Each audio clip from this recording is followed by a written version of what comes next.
Welcome back to the Hustle and Hardwood podcast. Today, we're going to be going fight by fight over yesterday's fight card at the White House. I believe it lived up to the hype. I've had a couple people disagree with me. Let's go fight by fight with the first one. What do you guys think if it lives up to the hype and how this first fight went? Gabe, you can start. So the first fight out, Diego Lopez winning by KO against Steve Garcia. I was rooting for Steve Garcia, showing love to New Mexico. But it was a good fight in the first round. It was more about trying to understand each other. But in the second, once they started throwing hands, Diego Lopez really showed out and was able to knock him out. I agree. I think the key turning point in that fight, it was after the opening round, because actually Steve Garcia was winning that round if you looked at it, because he was hitting a lot of Diego Lopez with the jabs and stuff. So I think the key turning point was that second round when he was at his corner, about to go into the second round. But I think what makes Lopez the most dangerous is how quickly he can change momentum. Because as you can see, he wasn't fighting like a normal Diego Lopez. He was fighting very timid, I guess you could say. And then that second round, I don't know, because he was throwing strikes, but he didn't look confident. And then after that one strike hit, I guess he got his confidence back, and then after that, the rest was history. So now for both of these fighters, we'll start with Diego Lopez. What do you think the rest of his career is going to look like? Just a quick idea.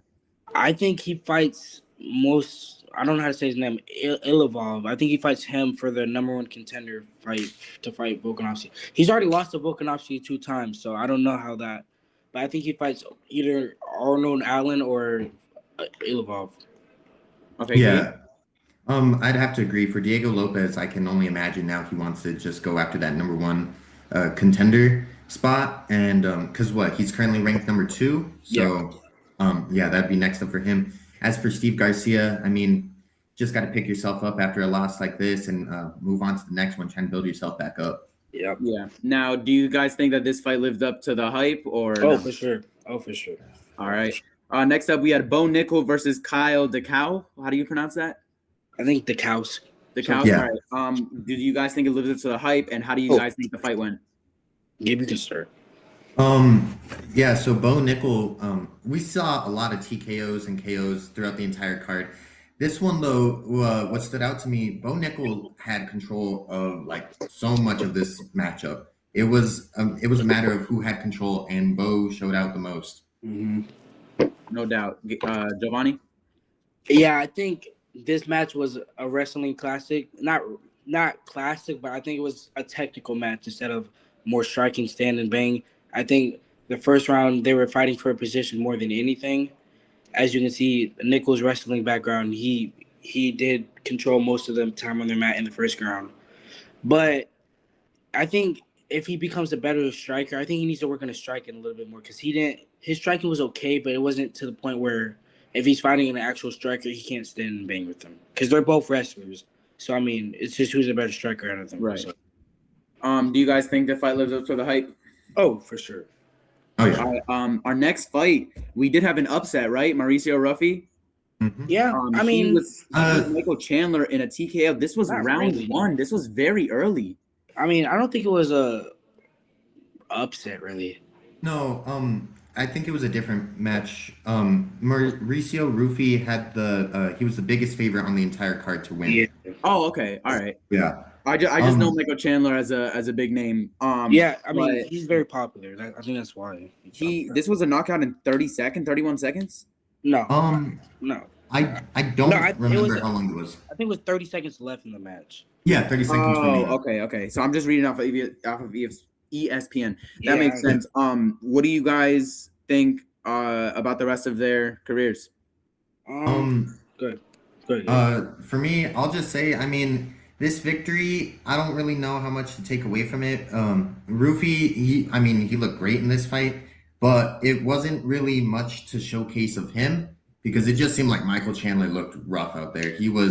I know he was talking a lot of smack a little bit here and there, and then, he was smiling a little bit, running around once he was starting to get punched a lot. So I don't really know how much this benefits Ruffy, but for Chandler, I mean, this is just another loss that hurts him. I agree.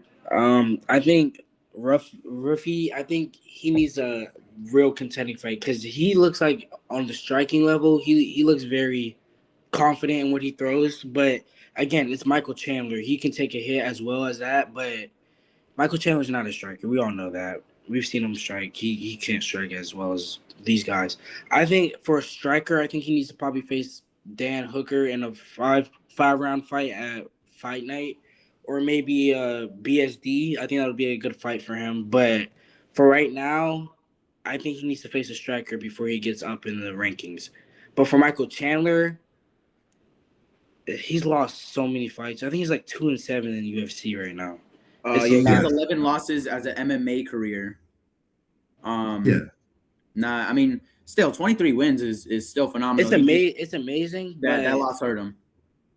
Yeah, in terms of recency, I mean, if you're not picking up W's in recent times, those wins, they're not going to hold much weight. And they said something about this was like his first fight in like over 400 days. Oh wow. Yeah. Wow. So Our next fight, again, another TKO. Every single fight in this card was a knockout. I'm impressed. I'm very impressed. We had Josh Hokit versus Derek Lewis, two big heavyweights. Usually in these fights, they're throwing haymakers. There's not a lot of grappling, right? no, not really. Okay. I mean, Hokit did grapple a little bit. But Yeah. Hokit is still undefeated now, 10-0. Derek Lewis just was handed his 14th loss. What do we guys think about the rest of their careers, and did this fight live up to the hype? For me, Josh Hokit, I mean, I wasn't too familiar with his name, and then I learned that he was a former 49er. He was a running back on the practice squad, so Oh wow. that definitely hyped me up a little bit about him. Yeah. What That's I will news to me. say, yeah. What I will say about him, he was quick, dude. yeah, He was explosive. He was shifty, and he talks a big game, but at the end of the day, he's backing it up. So I can only imagine he's gonna continue doing great things from here. Giovanni? But the thing about Hokit, he hasn't faced a real opponent so far. Fair. Because Lewis is like 41, and he, as you can see, if you watch Yeah, the I fight, do remember the age gap I saw. I was like, wow. yeah, if you remember Lewis's last fight, he's like his cardio is horrible, and Yeah. his ground game is horrible. I think Hoki did exploit that when he did take him down, but whenever we're talking about like real opponent, I mean, he's going against guys like Cyril Gain and Alex Pereira if he stays, and Tom Aspinall whenever he comes back. Those type of guys, I think. I got to see another fight against like a real contender for right now until I can believe in the hype.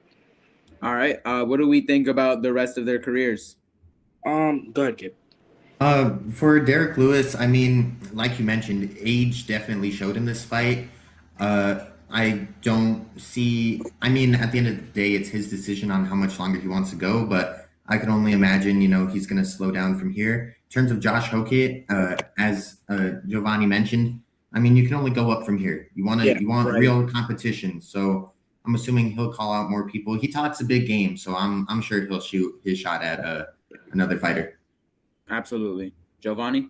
I think he fights a guy like Alexander Volkov or Jalatin or whatever his name is. I forget his name. But yeah, I think he fights another heavyweight contender, a top 10 contender.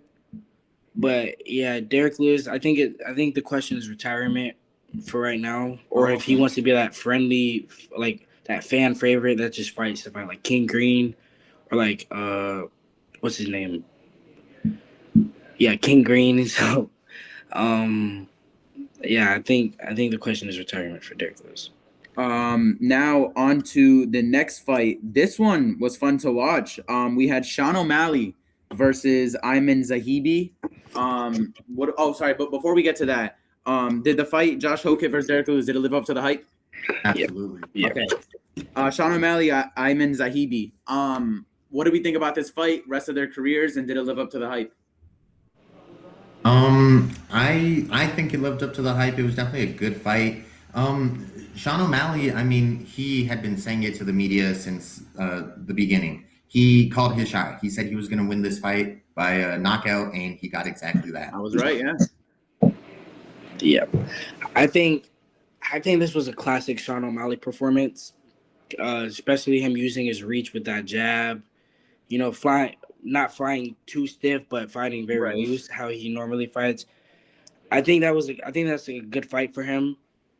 But I don't think he still beats Peter Yan. I can't give him that because it's just he had a lot of that fight against Song De Jong. It wasn't a clean controversial win. I don't think that was a real win, but I think he fights probably maybe Marab for the number one All right.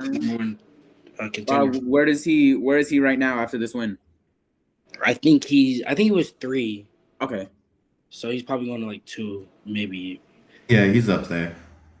The rest of their careers, what are we thinking? Go ahead.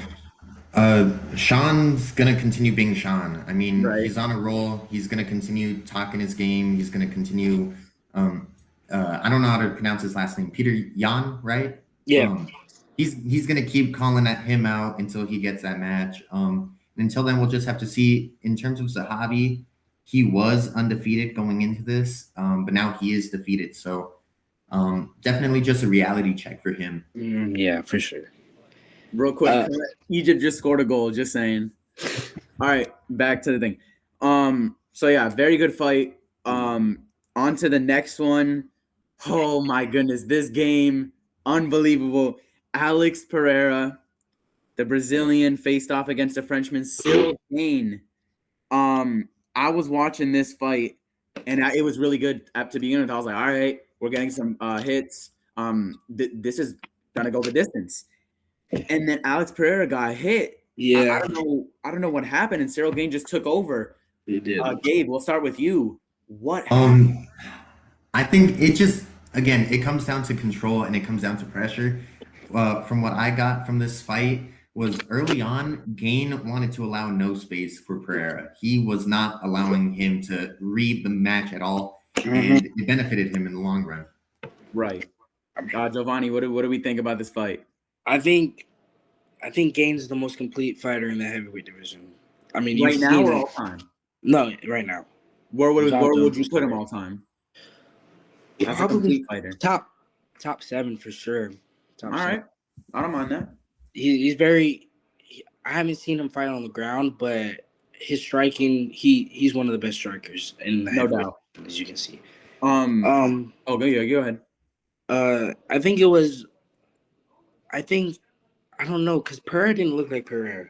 If you look at him in middleweight and light heavyweight, I'm not trying to make excuses for him. I'm just saying his weight, as you can see, his belly was too big, all that. He didn't look in shape or conditioned well. He looked like he's just going out there to fight. Absolutely. But I think he should stay in this division, or fight a few more fights, and then probably retire. Yeah. He's only had 17 fights. I thought he's had a lot more. Well, no, he did like kickboxing before he did. Okay, UFC. that makes sense. In ESPN, you can see Cyril Gane with the belt next to his name. That doesn't mean that he's got it, right? You said about an injury for the team. Yeah. Whenever he fought Tom Aspinall, he injured him, but we don't know if Tom Aspinall's coming back, so he might just come to the heavyweight champions. Okay. Become the heavyweight champion. Still 14-2 for the Frenchman. Wow, what a fight! And now we move on to main event. No, we have to, Giovanni. We've got to talk about this one. Not a lot of people are happy. Listen, it was AI. KO, just like the rest of the fights. And I'm still in shock. Yeah.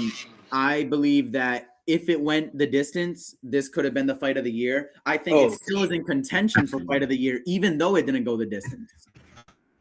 No, I think it deserves to be up there. If you look at Van versus the guy he fought at 327, that fight was amazing. All right. Well, that's what I'm saying. Contention. So it might not be the best. Sure. But I mean, it was unbelievable. Ilya Taporia, is that Georgia?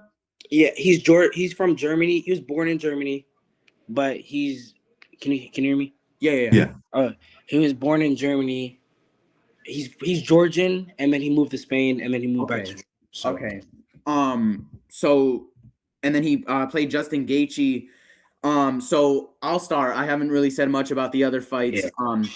This one I really paid attention to. So from what I saw in round one, Ilia Topuria was playing very reserved. I saw his hands were up close to his head most of the time, and he was playing like the boxer he usually is. Correct? Nah. Why do you say that? Well, when you look at Ilia Topuria, how he fights his right hand is always Right. to the side of his head. His hands were kind of like a little bit in front, Okay.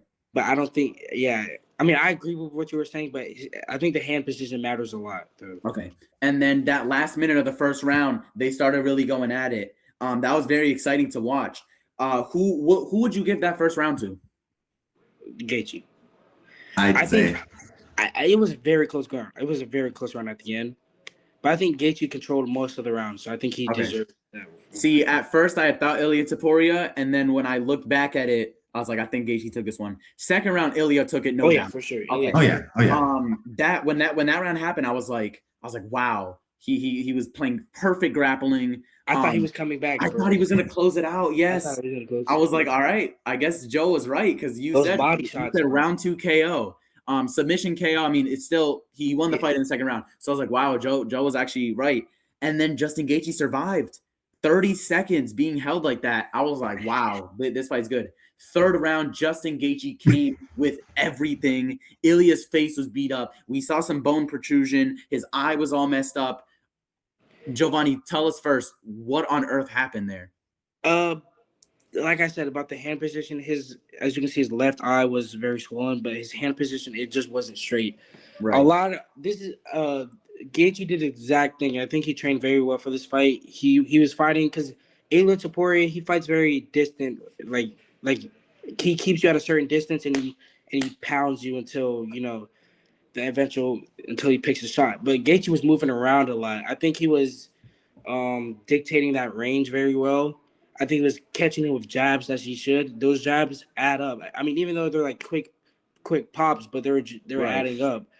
And then his face just couldn't take it anymore because we've never seen Topuria in a war like this. No, it was said many times throughout the commentary, and I mean, we said it's 17-0, and he was 7 straight knockouts before this fight. Gaethje lives for these type of fights. This is his type of fight. He did it with Max Holloway. He's done it with Paddy Pimblett. He lives for these type of fights. And I mean, it showed right then and there. The fourth round, everybody thought Ilia might have been out because the doctor. I'm very happy he stayed in. Yeah. It's just that after that fourth round, the doctor said, all right, we can't be doing this anymore. I mean, from a fan perspective, like, come on, like, why can't you just do that extra round? But from a health perspective, it wasn't good. Right. His bone, I think he broke his orbital bone or something. Right, yeah. Before we get into the rest of their careers, if that fight went to the fifth round, who do you think would have taken it home? Would it have been a knockout? Would it have been decision? What do we think? I don't know. Gabe? I mean, after that fourth round, here's the thing: both of them looked really good, Right. But at the end of the day, it just comes down to durability. Yeah. And when you look at, and you don't even need to like watch the match to understand, just by looking at their two faces. One looked clean as could be, and the other looked the most broken he's ever been. Yeah. So if this were to have continued, I can only imagine durability would have played a huge role, and that would have benefited Gaethje in the long run. Absolutely. Joe, do you think you have anything now? Yeah, I agree with what Gabe said. Justin Gaethje's face didn't look hurt at all, but I do think, well, being from martial arts, I know whenever you get hit in the body, that takes your stamina away a lot. And what Ilia Topuria was doing when he had him, if you remember, he had him against the fence and he was laying those liver shots, those kidney shots, all that. And then Gaethje eventually fell over, and then Ilia Topuria tried like 3 different submissions, and he didn't get one of them. So agreeing with Gabe, durability does matter because as you can see in that third round, Topuria looked tired, bro. I don't know if he just couldn't see, but he looked tired, and Gaethje looked perfectly fine. Right. So, yeah. After the fight, Justin Gaethje was asked if he's looking at retirement. He said that he promised his mom that he wouldn't make a decision that night. If you were him in that moment, what are we thinking about retirement? I mean, He's done it all. 2-time interim heavyweight lightweight champion, BMF winner. Title. Lightweight title now. I think his next fight will be his retirement fight. Who do you think it'll be against? I honestly don't know. I think Max Holloway. I think that can be a double retirement fight. Max Holloway and Gaethje. I honestly couldn't tell you. It could be like against like a young up and coming guy. Just to get him experienced, right? Yeah, What do you think, Gabe? I like the idea of like a whole passing it down to the next guy up type of mentality. I don't hate the idea. You said Max Holloway, right? Yes. I don't hate that idea. I think that would be cool, especially if like both wanted to do like a one last time retirement match type deal. That'd be pretty cool. I think either direction, but I have to say I do think his next fight is probably his last. All right. Before we wrap things up, the United States celebrates 250 years of independence on July 4th, and a week after that, Conor McGregor takes on Max Holloway. Do we have any early predictions? I'm getting goosebumps just thinking about it. McGregor was already talking smack like he always does. 5 years. What are we thinking? Go ahead, Gabe.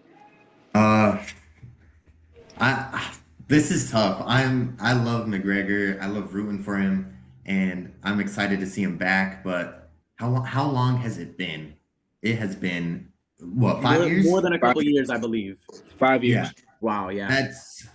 I don't care how much you got it, muscle memory and all that. That's great if you can pick that stuff up again. But so much time away. Max Holloway, he should have this one.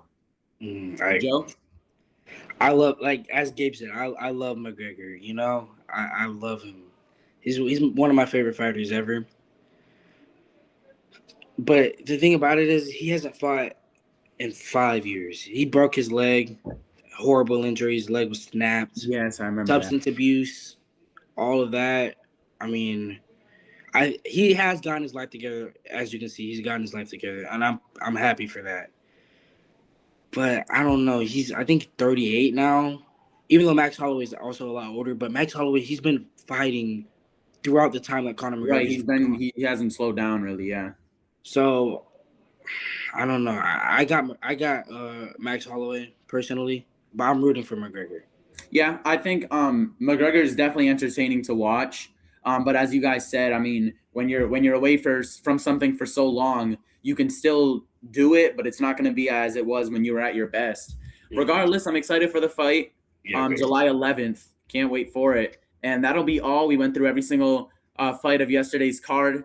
The White House was lit up, and that'll be all. The UFC, was it 250? Freedom 250. Yeah. Freedom 250.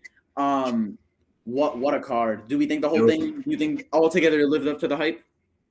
Yes. Yeah. I think it exceeded the hype. Oh, wow. All right, yeah. That'll be all from us, the Hustle and Hardwood podcast here from the UFC 250. That'll be all.